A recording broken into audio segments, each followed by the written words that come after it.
Hello and welcome to my channel. If you've been here before, welcome back.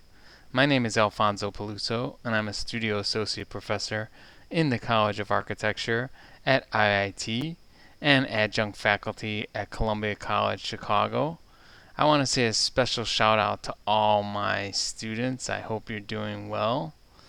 It's getting close to the end of the semester and I think that's a good thing. It's a beautiful fall day here in Chicago. I hope wherever you're at is nice, and I hope everyone is doing well. Today we're going to look at Revit Rendering Basics. And we're going to set up a file just like what you see here. So this will be part one of a series.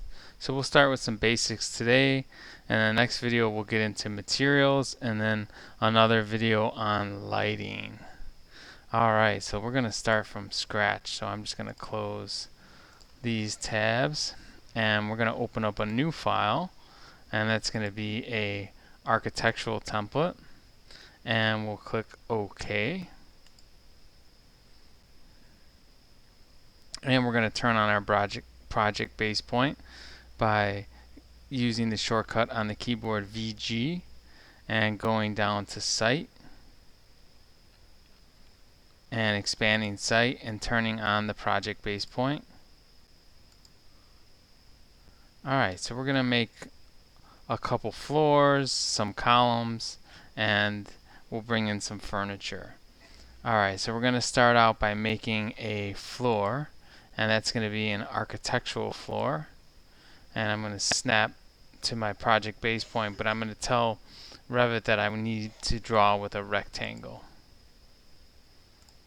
Okay, so zoom in a little bit here, and we're going to make this, I'm going to hit escape a couple times, we're going to make this 40 feet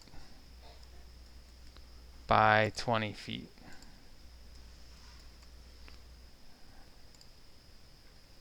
Alright, and I'll click the green check mark, and that's going to be my floor. Now we're going to make a column. So under architecture, we're going to go down to column, and we're going to choose column architectural. Alright, so by default it makes this really big 24 inch by 24 inch column. Now I can select that column, and I can go over here to the properties panel, and I can choose from either 18 by 18 or 18 by 24. So if I choose 18 by 18, it'll change to 18 by 18. But I want to make something smaller. I want to make it 12 by 12. So I'm going to go to Edit Type. I'm going to go to Duplicate, and I'm going to rename this 12 by 12. And I'm going to change the depth to be 12 inches and the width to be 12 inches. 12 inches, not feet. Got to be careful with that.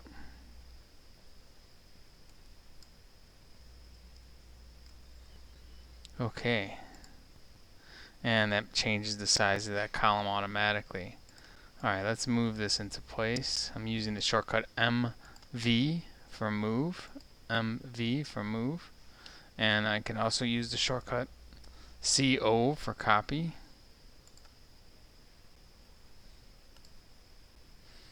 And I'll make one more copy. I'm going to put it in the middle. Now it finds a midpoint snap for that column, but it doesn't necessarily always find a midpoint snap, although it is in this case. But I can use the shortcut on my keyboard SM for snap middle, and that'll find only the midpoint snap.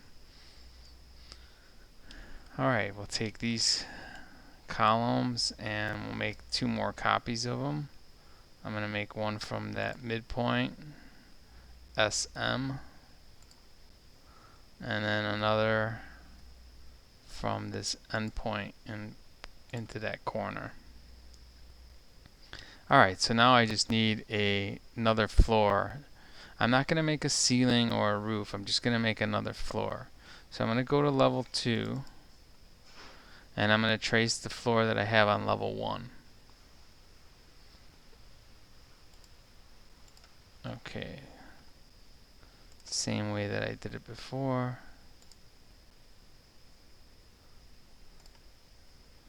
Alright, click the green check mark, and now when I go to my 3D view, here's what I have. Now what I don't like is I don't like the columns that are sticking up into the floor. So I select one of the columns and I right click and I choose, I'm looking for select all instances. Select all instances in entire project. That selects them all. You can see the top level goes up to level 2, so it goes up to the top of that level 2 floor. I'm going to make that offset negative 12 inches because the floor is 12 inches thick in Rhino. Or sorry, in Rhino, in Revit. Alright, so here we go. Alright, so now what I want to make is I want to make a camera. So I'm going to go to level 1 and I'm going to go under view and I'm going to go under 3D view and I'm going to choose camera. And I'm going to pick a point where I want my camera to start and then where I want my camera to end. So really simple to make a camera in Revit. I really like the way that they're allowing us to make the camera. It's part of my love-hate relationship with Revit. I love some things and I hate others. So I'll give a love in the category of the camera. Okay, so I'm not going to widen out the view crop region just yet. I wanna work with this camera a little bit. So let's do that. So I'm gonna close level 2. I'm gonna close my 3D view for now. Okay, now what I'm gonna do is I'm gonna tile the windows of level 1 and 3D view 1 so I can see both of them at the same time. I'm gonna use the shortcut WT. Okay, WT is showing me both. Okay, so that camera will disappear when you click away, so we have to deal with that. So let's go under 3D views, and where it says 3D view 1, that's our camera. I'm going to rename this. I'm going to call it camera 01. You see it renames the viewport here. And I'm going to right click on it, and I'm going to choose show camera. So that will show the camera. So I can move this camera back so that it shows me some more of that space. Also what I can do is I can change some of its settings. So its settings are here. Okay. So they're here in the properties panel. So I don't want to use a far clip. Okay, so I'm turning that off. So what that means is it means I can see as far as I need to. Right now it was set to 36 feet, so if I was to, change that to 5 feet, it would only see 5 feet in front of the camera, which is nothing. Or if I wanted to see 10 feet in front of the camera, it would show me a little bit more, or 20 feet. Okay, I'm starting to see something there, or 30 feet. So you can see we don't need that. We want to see all the way beyond. So I'm turning off the far clip. Okay. As I go down, there's the elevation of the camera and the target. I'm going to lower those down. So 5'6" is, supposedly eye level, but I like a lower eye level to make it more dramatic. So I'm going to make that 4'6".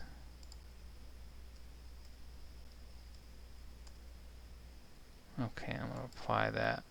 So a little bit lower, a little bit more dramatic, a little bit more floor in the view as well.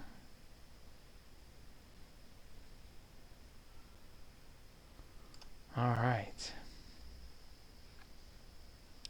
So that's our camera view. So we have our camera view set up. Now we want to start to work with our sun and create a basic rendering with our sunlight. So I'm going to move in here a little bit. Okay. So let's go to view and let's go to render. Now this render will be grayed out. Let's say if I'm in level 1 and I go to view, render will be grayed out. So I have to be in camera 1 under view. Render is not grayed out. Okay, I click on render and I get a little pop-up box, and we're just going to leave it as is right now. Just leave the default, and I'm just going to click the render.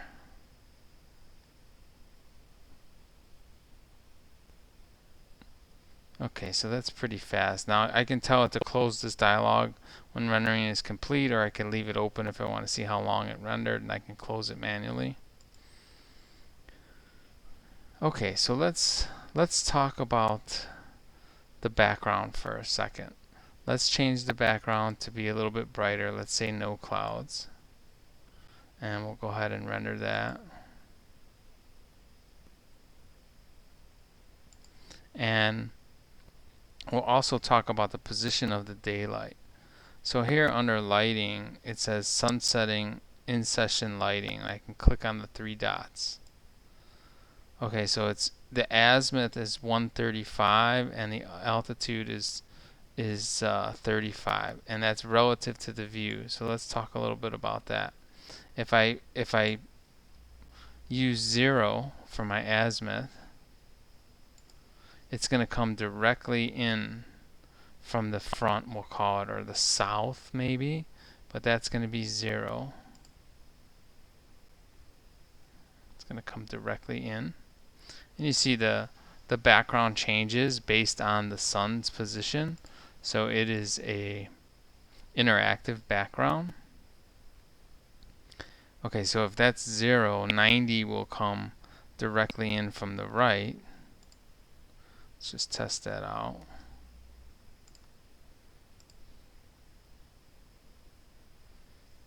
So that's working. So 0 is in front, 90 is to our right, 180 is behind us, 270 is from our left. Okay, so also notice that how far it comes into the space. So it's coming really far into the space. That can be adjusted by the altitude. The higher the altitude, the less it's going to come into the space. So I set it to 90, which would be the highest. So it's not even coming into our space. If I set it lower, let's say I set it to 55,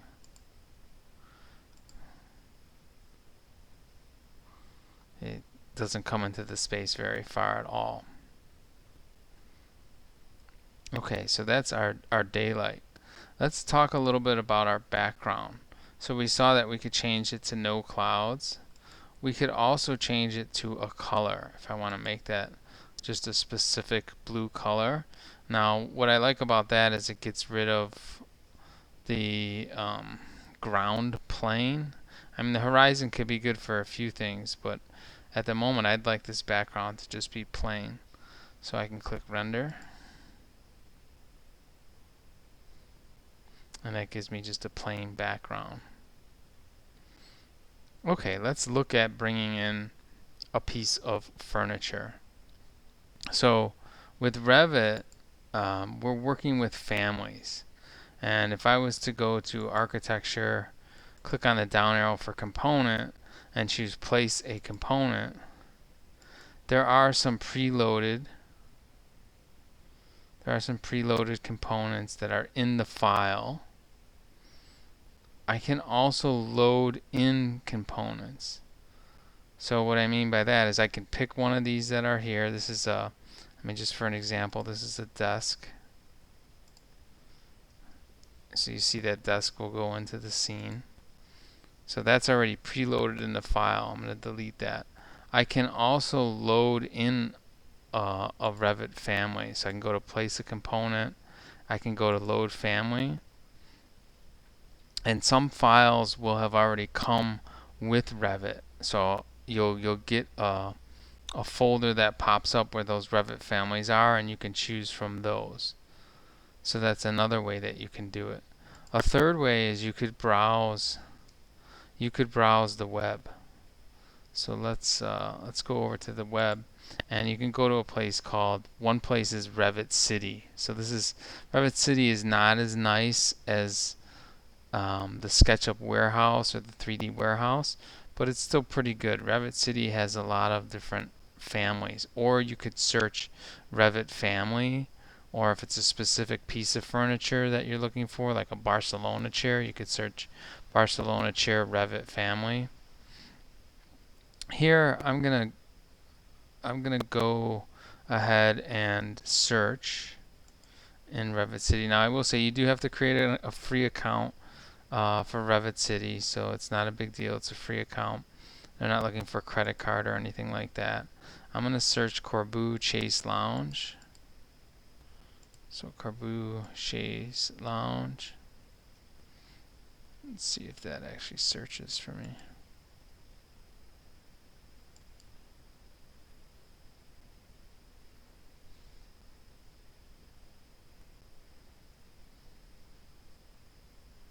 Okay, and I'm going to scroll down. It's not the first hit that comes up, but it does show up eventually as I get down here. And I'm going to choose download now. So notice that it's a .rfa file. So that's what we're looking for. Revit families are .rfa files. I'm going to choose download now.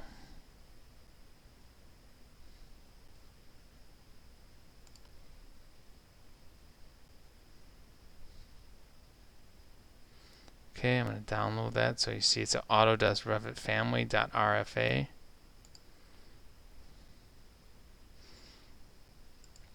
Okay, and I'm going to bring that into the scene. So I'm going to go to component, place a component. I'm going to choose load family, and I'm going to choose that Corbeau. It updated the file from an older version. I can place it in right in the camera view, or I could place it in plan. Either way, I'm going to take that and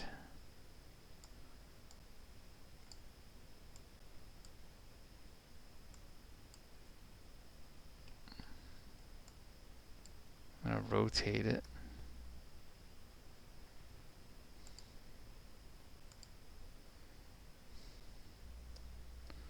Move it a little bit in. Alright, so that looks pretty good right there. Alright, so I'm going to close this level 1 view. So what I'm going to do is I'm going to make 2 renderings. One with just a blue background and one with a transparent background. Okay, so let's go ahead and do that. So I'm going to go to View, Render. So I want to set up my quality. Medium is decent quality. If your computer is fast and you can go to high or best, go for it. Or if if you're going to go to custom, that's up to you. But I'm going to choose medium for now. For my resolution, I'm going to choose printer, and I'm going to choose 300 dpi, which is about 1800 pixels. So that's decent resolution. It's not the best, but decent. So this should give me a decent rendering. So I'm going to do that and click the render button.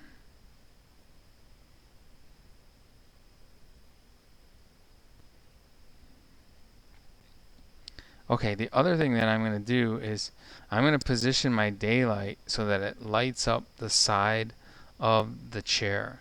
So I'm going to swing my daylight around to maybe 270, 280. So I'm going to stop the rendering and change that daylight to 80. I set it to.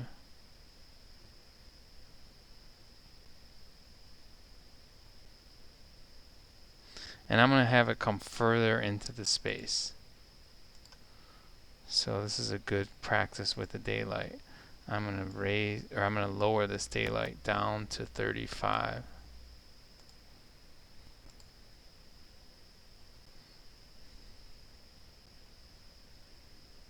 All right.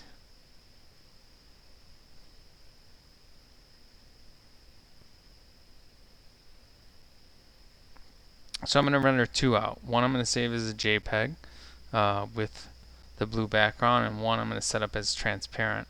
I'm going to set it up as a PNG. Okay, so I'm going to go ahead and save this by clicking on Export. and that's going to be my JPEG. So this is going to be my blue background. That's going to be my JPEG. And now I'm going to set that JPEG, or I'm going to set that background to be transparent. And I'm going to go ahead and render that out.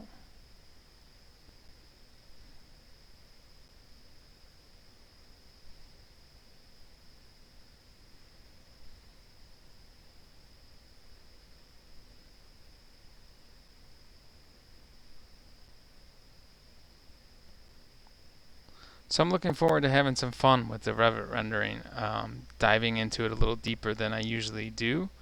So it's going to be a lot of fun to work with my students, especially my Columbia College students. They're going to be working with this with Revit renderings.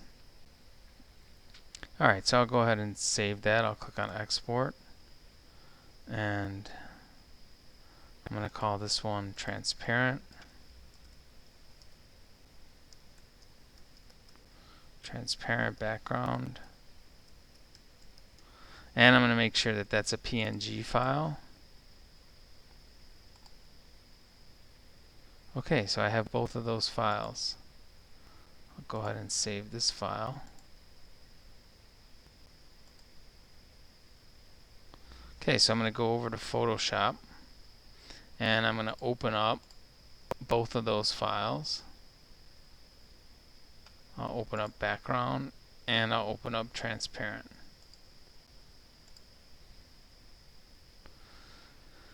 Alright, great. So I'm going to take the background, the blue background, I'm going to go over to that file, and I'm going to use Control A, which is a select all, Control A is select all, Control C is copy, and I can close this, Control V is paste, and then I have both layers, and I can take this layer and I can make it semi-transparent, so it still has some blue color to it, but we're seeing through it to the PNG, so that when I save this as a JPEG,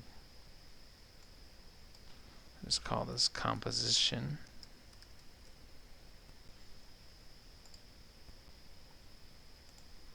and I open that JPEG, I get a more subtle, subdued background. And it's also going to allow us to place a background in the back of this one. So let's save this one too. Let's call this composition. This is just going to be a PSD file, not a JPEG.